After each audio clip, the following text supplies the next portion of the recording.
Macmillan Audio presents The Trail of Lost Hearts, written by Tracey Garvis Graves, narrated by Kate Handford and Eric Meyers.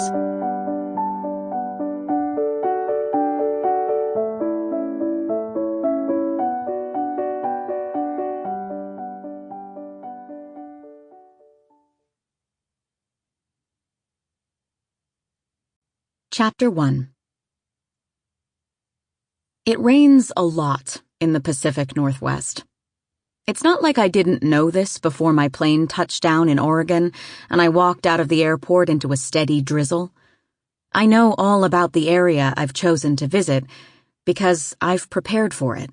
I've studied the weather and topography, looked at endless hours' worth of coordinates on a map, memorized the daily high and low temperatures.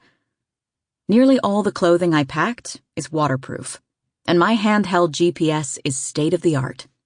I shoved an umbrella into my carry-on, too, which is a total tourist move, but that makes sense because I live in Dayton, Ohio. I also didn't feel like getting wet to prove that I know all about the natives' disdain for umbrellas. And I wouldn't call myself a tourist, either. Explorer, maybe. Or whatever it is you call a woman who's on a solo quest and will fly home when she's finished doing what she came here to do. That's me, Wren Waters. I'm the woman. Now, as I stand at the trailhead entrance of the Wild Iris Ridge Loop in Eugene, Oregon, the rain has tapered off and the late September air feels cool. I'm wearing a long-sleeved t-shirt and hoodie and have tucked my gray leggings into a pair of hiking boots. I've threaded my ponytail through the opening at the back of my nylon cap. Lastly, I've swapped out my regular eyeglasses for polarized prescription sunglasses. The Wild Iris Ridge Loop is a 3.5-mile lollipop route, which means I'll hike up the stem, go around the loop, and come back down the way I went up. Checking my Garmin, I make sure I'm heading in the right direction, and begin. I walk under a spreading oak just past the gate to the trailhead. The trail's namesake irises are absent, but I can picture how it must look when the ground is covered in their purple and white petals.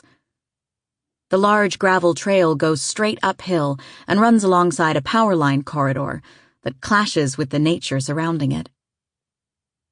There is a fenced llama pasture to my right, which delights me, and a smattering of large, newly constructed homes to my left that look as out of place as the power lines. I could have hiked in from a different entry point, but I'd rather get the uphill part out of the way at the beginning versus the end. Wild blackberries line the trail. Many of them are withered, but some are plump and juicy, still thriving in the last gasp of the summer growing season as it winds to a close. I pluck the biggest one and pop it into my mouth. The flavor explodes on my tongue, and before I can stop myself, I eat at least 10, wiping my lips on the back of my hand. The berries are better than anything I've ever bought in the supermarket at home. Largely deserted on this late Monday morning, the trail offers exactly the kind of solitude I've grown used to and prefer. At a band of tall trees near a creek, I pick up a narrower trail. I'm breathing harder now as I continue my uphill trek through a meadow and into a woodsy area full of oaks, and sweat trickles in a light rivulet down my neck. I take a quick break to shed a layer and tie my hoodie around my waist. I cross a footbridge, and then, at the fence, I walk under the power lines and through more woods. Finally, I make a left at the junction that concludes the stem of the lollipop and transitions into the loop part of the hike. I stop to drink some water. Hearing footsteps not far behind me, I move farther off the side of the trail, pulling my Garmin from my waist pack under the pretense of studying its screen while I wait for the hiker to pass me. Out of the corner of my eye, I can see a man approaching. As he draws closer, I notice that he looks a little older than me. Sample complete. Ready to continue?